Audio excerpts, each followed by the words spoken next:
We'll share one. I don't know. Okay, here we are. Welcome back. It is the time of the year, regardless of what time you may be watching this television. But it is the time here of Christmas. And Christmas, of course, without Handel's Messiah, obviously, it would not be Christmas any more than it would without a Christmas tree. And Tom Lopresti, who comes here and visits with us and discusses different things with me, has brought me the text of Handel's Messiah, and we suggested maybe it might be interesting to look at some of it and then come up with an interpretation that is mystical. We'll tell you a little bit about what's happening here, so put the thing in a perspective a little bit where it's coming from. This is, as we're doing this, December the 11th. 10 more days.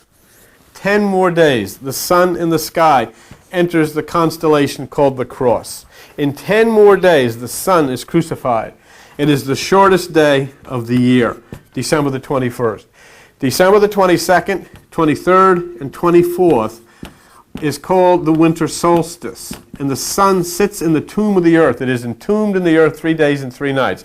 Crucified on the 21st, in the winter solstice, 3 days and 3 nights in the tomb. And then on December the 25th, the day you celebrate as Christmas, the sun, God's only begotten Son, the light of the world, is reborn and starts its upward trek. And that's exactly why you have a Christmas story. You're talking here about the Son, the crucifixion of the Son, the entombment of the Son, the resurrection of the Son, and the Son born first out of the constellation Virgo in September. The entire story of Jesus, the entire story of Mithra, the entire story of Tammuz, the entire story of Adonis, the entire story of Esther, all of these things.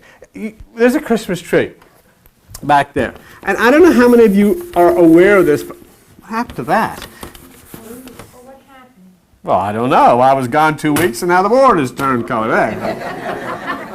Whatever happened, don't worry about it. What happened? Anyhow, the Christmas tree. There is a god of mythology. Now, a lot of you don't know this. There's a god of mythology named Attis. Okay? Attis was a savior who was killed for the salvation of the world. And when Attis was buried, he was entombed, he was buried, he sent his eternal life into a tree. And that tree carried the eternal life, and a tree like that was cut down every year to memorize the salvation, crucifixion, resurrection of Attis into that tree. Attis was born on December 25th, and that's why you have a Christmas tree. Okay? Now, let me just show you something here about the crucifixion real quick. If you take a clock, you take like a clock, 12, 1, 2, 3, 4, 5, 6 o'clock, 7, 8, 9. I know, 9, 2. Okay, let me just show you something that a lot of you don't. I'm going to show you the crucifixion, what crucifixion is. Okay? This is January, this is February, this is March, this is April, this is May, this is June, this is July, this is August, this is September, this is October, and this is November, and this is December. Okay? And that's crucifixion. I'll show you the crucifixion. Crucifixion is the cross in which the horizontal bar of the cross this way, okay, goes actually from March to September when the days are of equal length. All right? I don't know if you can see this. Who's that? Oh, okay. I didn't see. No, that's fine. I just didn't say it. That's when the days are at equal length. The top part of the cross is the short part. The bottom part of the cross is the long part. The bottom part of the cross reaches down to June 21st, which is the longest day of the year. The short part of the cross reaches up to December the 21st, which is the shortest day of the year. That's the crucifixion of the sun god. Okay? That's why it is. That's why you have it. That's why it's the way it is. And that's why when I read about what you read and what Billy gave me of the paper, about 61% believe that Jesus is coming back and the world is coming to an end, and it's because they have no knowledge of nature. They have no understanding of nature. They've abandoned nature. There is a God of heaven, there is a God of the earth. They're both the same God. We have embraced the God of heaven, but we have turned our back on the God of the earth, and we've made our physical existence miserable. Because we don't know this stuff. And all of this stuff is done exactly this way so that you can see it, so you can have proof. What more proof can you have? And then you have the man Jesus, and the Bible turns around and says the kingdom does not come with observation, yet 61% of them believe he's coming back. He said it. I didn't say it. He said the kingdom doesn't come so you can see it. See? And he said, at that time you will know I am in you. So in other words, the second coming of Christ is within you. And so then we get to this great Horatio, this great work that was done by, what's his name? George Frederick Handel. Handel's Messiah. And I love some of his other works. I don't know if you've ever listened to some stimulating music, the water music or the royal fireworks music of Handel. But this particular thing that he wrote was probably the greatest of all. He put music to the scriptures. And this first scripture he put music to, you'll find on page 604. And so we celebrate Christmas. I don't deprive anybody of Christmas and of the spirit of Christmas, of Jesus Christ, of Santa Claus, and of all of those things. Fine, it's all wonderful. Somebody said, I think it was Ruth said a little while ago, that people get into depressions at this time of the season. And that's true, but it's not the season of Christmas that causes it. It's the position of the planets that occur at this particular time of the year. And they set up magnetic fields that cause some people to go into depression. So all of these things are natural. All of these things are scientific. But what does it say? Let's open it up and take a look at it. Isaiah chapter 40, verse 1. It says, comfort my people. Speak comfortably to Jerusalem. Cry unto her that her warfare is accomplished, her iniquity is pardoned, for she has received the Lord's hand double for all of her sins. Comfort my people. What does that mean? In other words, what are you looking for? You're looking for this within you to make you secure. You're looking for something to make you feel happy. You're looking for something, and you're looking for something to touch you, to embrace you, to take you away from all of the fear and all of the guilt and all of the anger and all of those things that come against you. And understand something. It's only a breath of air. It's like when you take a breath between breathing in and breathing out. It's only a point between the two. It's only a stillness. There's nothing forever. There is no God. There is no religion. There is no meditation that's going to take away the parts of the negatives of life, because the negatives of life are what actually causes you to learn and struggle through so that you become positive. You lost your job. Isn't it a terrible thing? What am I going to do? And it is a terrible thing. And it's a negative. And it's part of the negative of life. And it knocks you down. And you sit and you cry and you feel bad and things are so... And then suddenly somebody tells you about something and you found a job and you're making more money and it's a better job than you had the last time. And the best thing that you'll say is, oh, the best thing that ever happened to me was to get the heck out of that other place. And now I feel... Without the negative, there cannot be a positive. If the dynamo in the great city is going to generate electricity, it does it by its abrasiveness. It scrapes against the walls, it scrapes against the sides of the turbine, and it creates this friction, and it creates light. So honor the God of the earth. You've been told by religion that the God of the earth is evil. And that's why they're all waiting for a rocket ship to get the heck out of here. Because they made a mess of this place by just hallowing the God of heaven and turning their back on the God of earth. And the God of heaven and the God of earth is the same one. You can't have up without down. You can't have in without out. You can't have left without right. And I'll tell you something. You can't have spirit without material. And you can't have material without spirit. Balance. Comfort my people. And so how is it he's going to comfort? In that period of time when you have come up against the negative, it's not going to kill you. But you know, the point is, you don't understand that because you've been convinced by the systems and the religions that it is. That it's evil.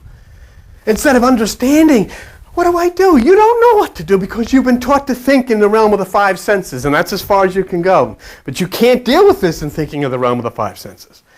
So what does the work say? Speak you comfortably to Jerusalem.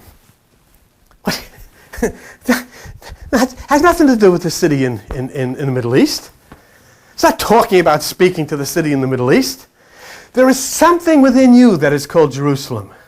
There is something within you that echoes this theme of Christmas, that you become the holy city. That you understand that there within that house of bread, Bethlehem, within you, near Jerusalem, is this child born.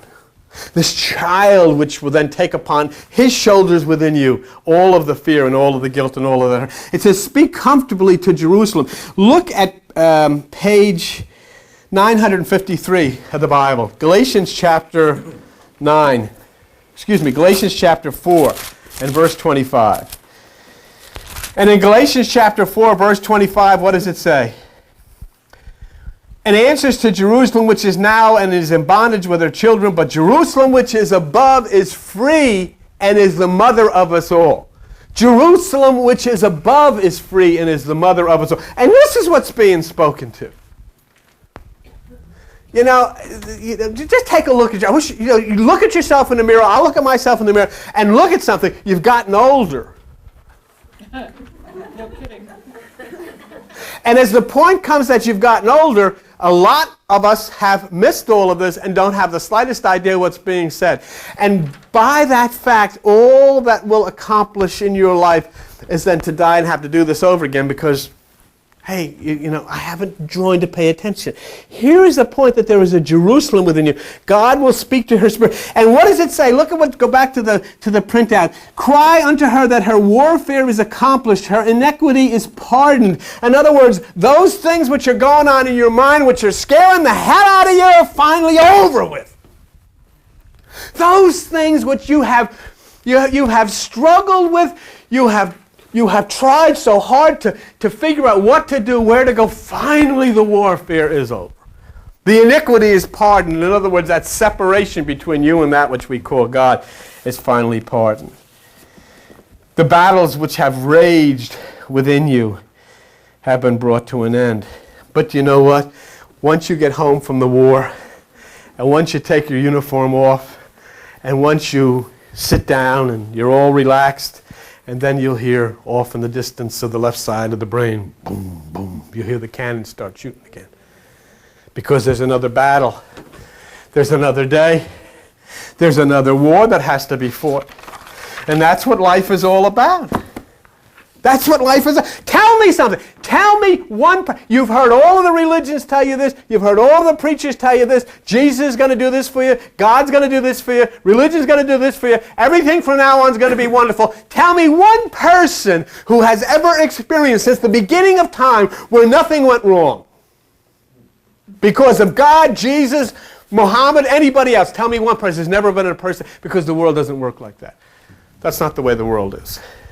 The sun shines, and then the wind blows, and the storms come because they have to. That's the nature of things. And that's what Buddha would say. Such is the nature of things. That's the way it is.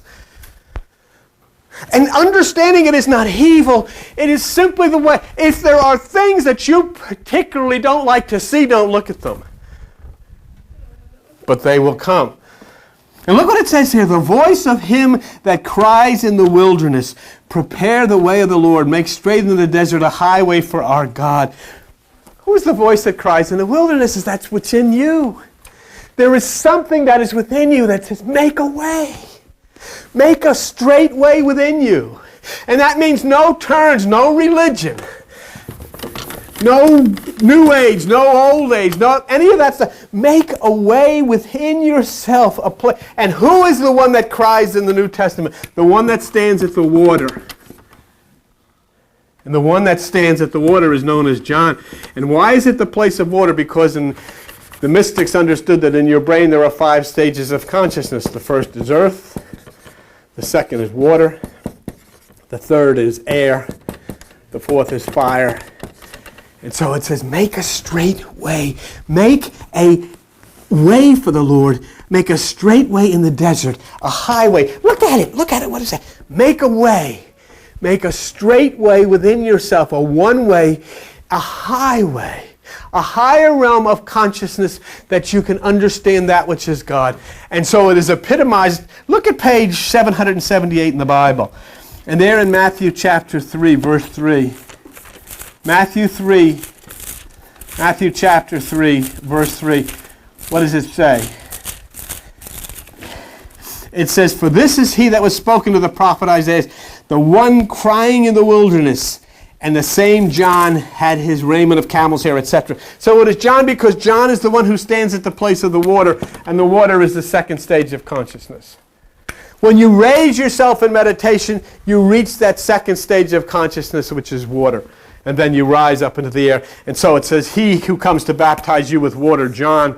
And then there'll be another one who will come to baptize you with fire, which is the fourth stage of consciousness, which is the Christ. But make straight, which means no bends, no turns, no way but one way, that universal way of meditation. And you make that way in the desert, which is making that place an absolute nothingness. Take no thought, a highway, where the higher realms of consciousness touch and meet, and there we all stand together in this universe.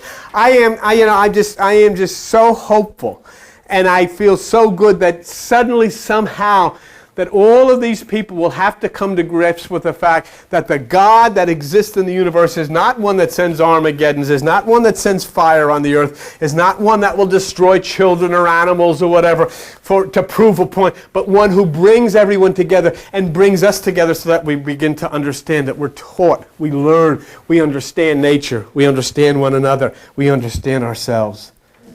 And now what happens to you? You can just look at the printout that we have there. Every valley shall be exalted. You know what that means? That means your depressions will be lifted. Do you know what it means? It means your depressions will be lifted. And isn't that something that is so important for so many people because they have lived in the world of depression? And why wouldn't they be depressed? Your religion, the religion that teaches you about God, has said to you that your God is sitting on a planet somewhere preparing a nuclear war. That's enough to make anybody depressed. In other words, that's like saying whoever it is that owns your house is starting a fire in the basement while you're in it.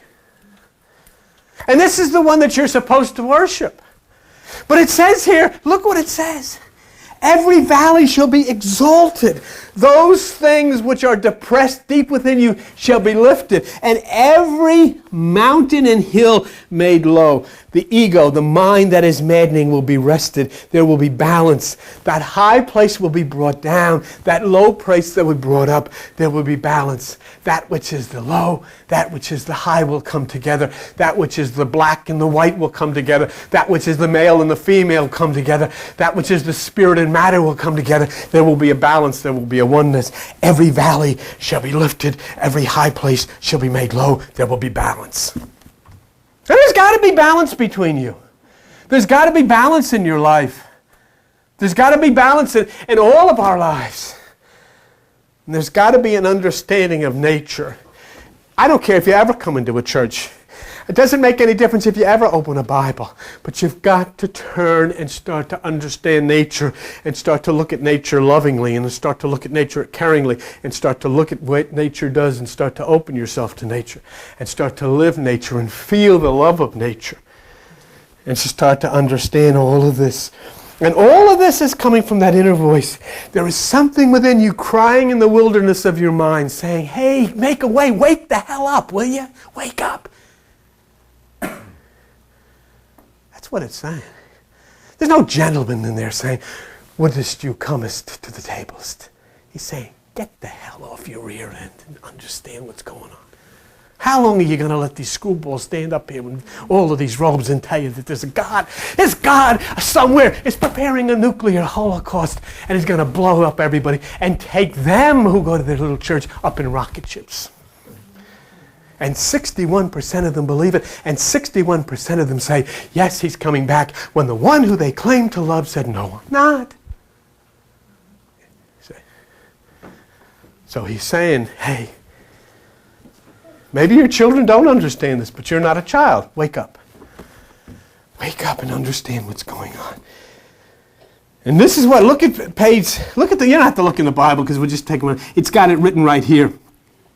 And the glory of the Lord shall be revealed, and all flesh shall see it together for the mouth of the Lord. The glory of the Lord shall be revealed. How?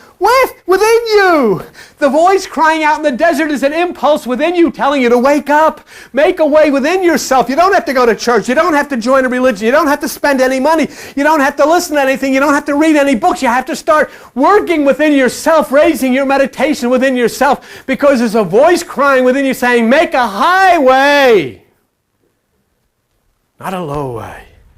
Make a highway. And then the unbalance that you feel yourself in suddenly will be balanced. The low places will be brought up. The high places will be brought down. Just like the days are equal in September and March, there will be a highway. There will be an equal way within you. And that's what the singers are singing, and that's what the man is writing. And it says, the glory of the Lord shall be revealed.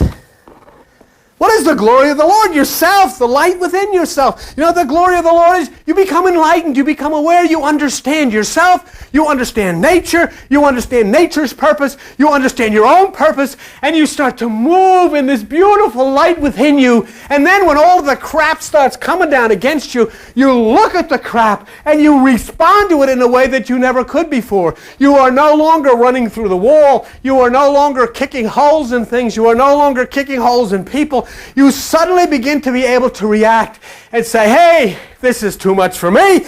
I am going inside and I'm going up to the mountain and I will hide in my ark until the storm is finished. At least you'll be able to do that. But you better wake up. As the book says, you better not pout. You better not cry. I'm telling you why. It's coming to town. And who's coming to town? Huh? Who's coming to town? And you know what? In your brain, and you have a brain, in the center of that brain is a thing called colostrum. And it makes the oil come down into your body. And that oil goes all through your body, and it is the oil of life. You know what that oil is called? It's called chrism. The chrism comes down from heaven. And when you meditate, you raise it back up to the Father's house. And the colostrum is the gift of life. And when it comes in, a mother breastfeeds, and they call the breast milk colostrum. And the ancients knew it was the gift of life that came down from that higher part of the brain. And so the ancients called it the holy colostrum, the sanctified colostrum, the saint colostrum. And then it began to become abbreviated. It was the Holy Claus, it was the Saint Claus, and it became the Santa Claus bringing gifts from the North Pole. Down the chimney, down the spine comes the gift of life. Back up the chimney, up the spine goes that gift when he hooks up his reindeer and flies off into being exalted. Whatever. Now look at real quick here. Number 4, thus said the Lord of hosts, yet once a little while, and I will shake the heavens and the earth, the sea and the dry land, and I will shake all nations, and the desire of all nations shall come. He's going to shake everything. But look at Luke 17:21. What does it say? The kingdom of God is within you. What's going to be shaken is that which is within you. And you know what gets shaken? The way you think. And you know what? You don't think a bit like you used to think. At least I don't. And I know that you don't. All of the things which you held to be so important, so much of a doctrine, so much of the foundation of your life, so much of the group that you had to stay with has been shaken and fallen just like an earthquake took it and crashed it to the ground. And you're not comfortable with it anymore. Shake the heavens, shake the earth, shake that which is the spirit, shake that which is the mind, shake it down. Everything is gone the way you used to think, and everything has to be. This is Aquarius. The heavens and the earth have been shaken. They haven't. What happened to the Soviet Union? The people's minds were shaken. What happened to the Berlin Wall? The people's minds were shaken. What happened to South Africa? They made the convict the president. The people's minds were shaken. What happened to Israel and Yasser Arafat? The people's minds were shaken. And they shake hands with the people of Jordan. And even the Catholics and the Protestants aren't shooting each other in Ireland anymore. What happened? They found out after all these damn years that it wasn't necessary to take a gun in order to prove a point of God. Because their minds have been shaken.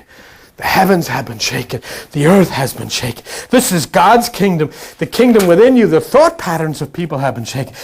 And it says, and the desires of all nations shall come. Look, folks, it's not the desires of the Christians. It's not the desires of the Americans. It's not the desires of the Palestinians or the Muslims or the Buddhists or the Baptists. It's not the desires of it is the desires of all nations. The desires of all. The universal truth that dwells within you. There is a universal truth that dwells within you, and it's the exact same universal truth that dwells within somebody in Palestine, or somebody in Tokyo, or somebody in Argentina, or somebody in Borneo. That universal truth that is within the minds of every living thing that breathes is the same. There's no different God. There's no different denomination. There is one denomination. It is nature, and it dwells within the consciousness of everything that is alive. And when you go and you touch it, you immerse yourself into the waters of it, you lift yourself into the fire of it, and you become one with all that is and all that is God. And then you find out that there is no evil God of the earth and no good God of the heaven. There is God. Oh, you want to see? I don't even know what page it's on. Hurry up quick, because we're like, go to Isaiah. Isaiah chapter 45.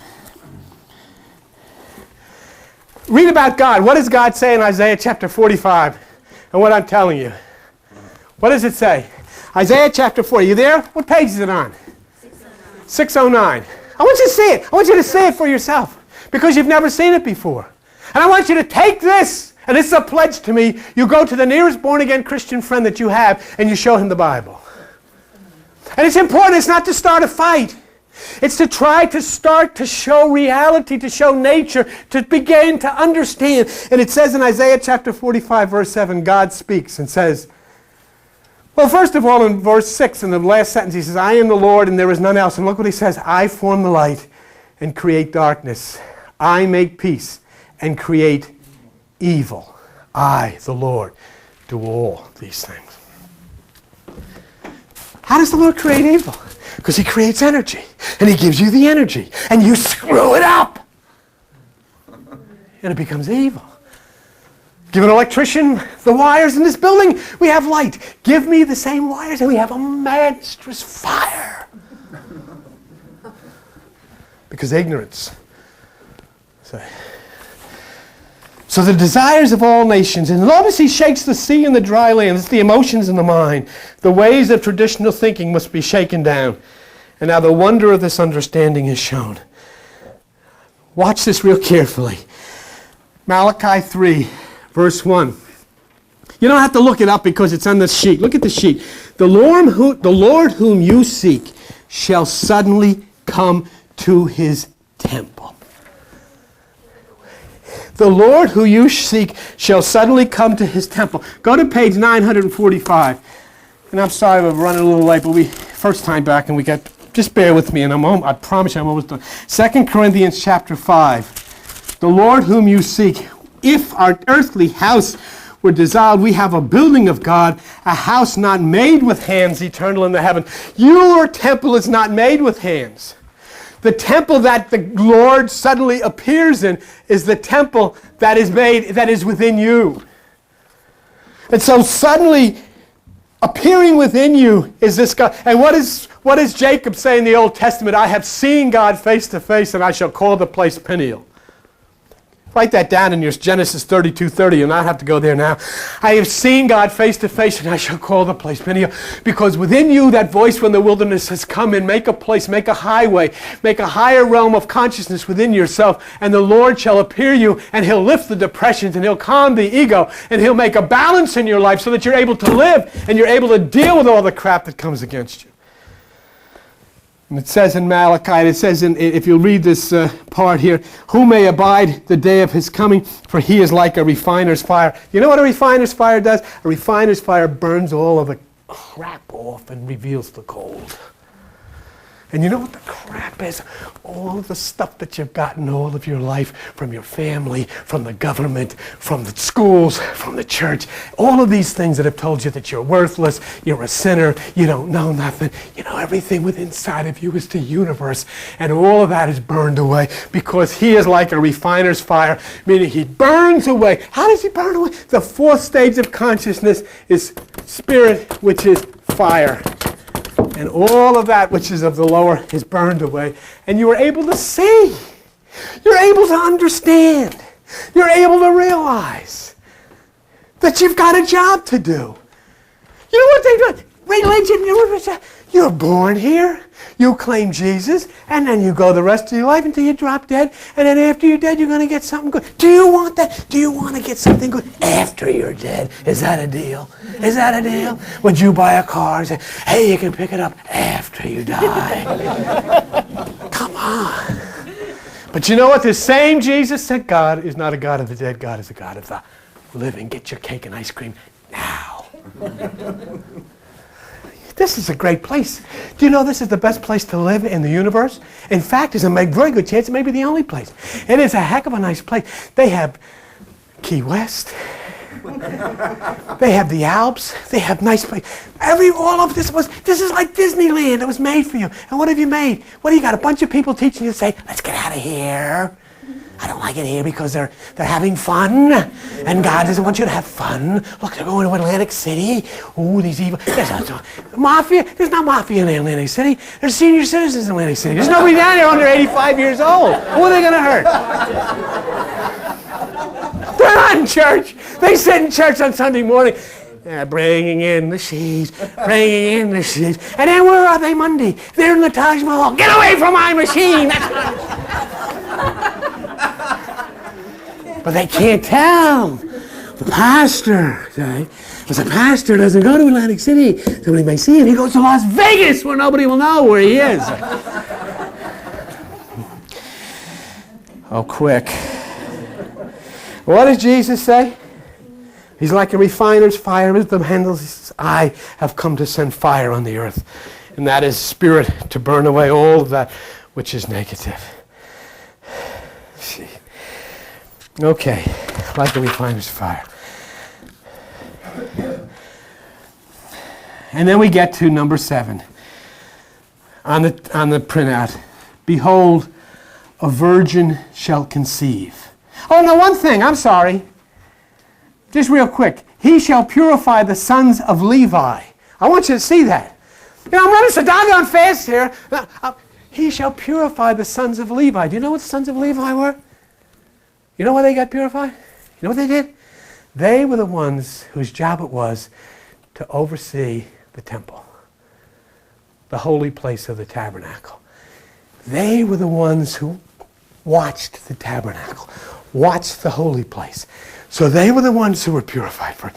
When you come in and sit in meditation and you are looking deep within yourself to the holy place, you're overseeing the tabernacle.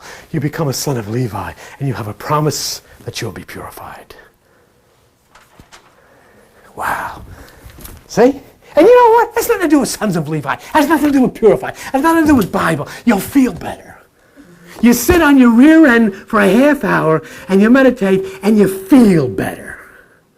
It makes life better. All of this religious gobbledygook has nothing to do with it. This is a scientific anatomical fact. You feel better.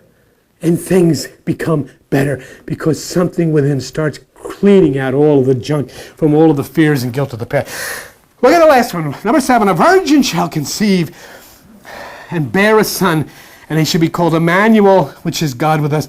And a virgin shall conceive means that from that place where there are no thoughts, there will come new thoughts, new ideas. And this will be the child. And we'll talk about it a little later, and the next time we do this next time. But that's the wounded child within you, because inside of you is a child, and inside of you is a child, and inside of you is a child. And each one of you, listen to me real carefully before I go, each one of you have a child within you, and that child has been hurt.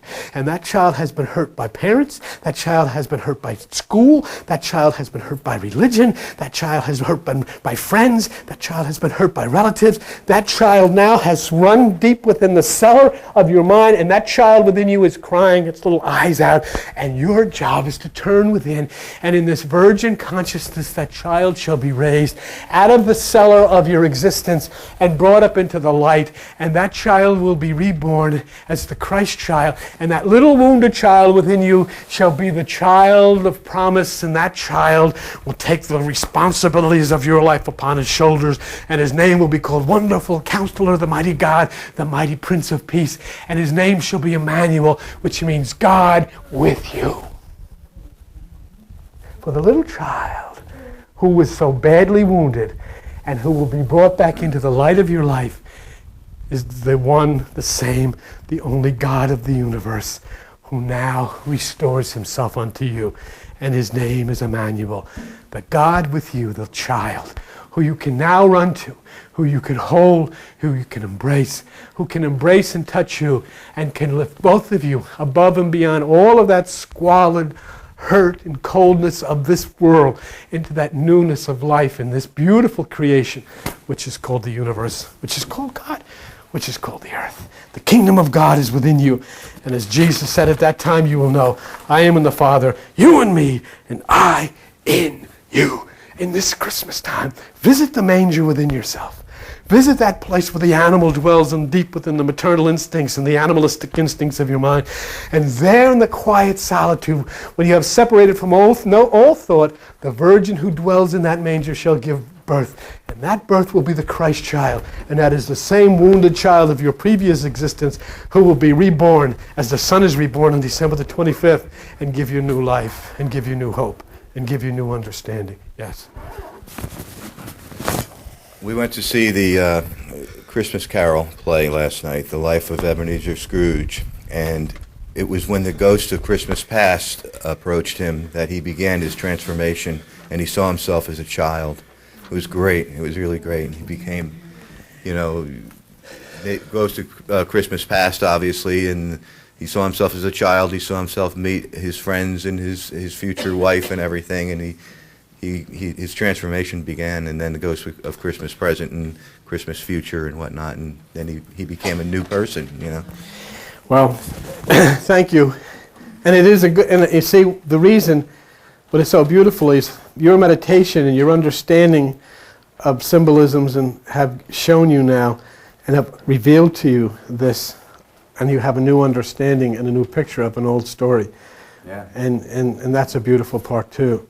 So make this, as we go into this, make this Christmas, as is shown in the Messiah, that where inside of the wilderness of your mind, the voice that cries out to make a highway for the Lord will bring you to a point where the balance will be restored and the child will be born free from the thoughts of all of that dangerous ideas that have come into your head, born of a virgin, that you may be lifted up. And then we'll get in next week when it says, unto us a child is born, and his name shall be the everlasting Father. And so that's Handel's Messiah. A little bit, look, only a drop in a bucket, just a teeny bit. But a look, we're going to take a second look at it next week before we go into our other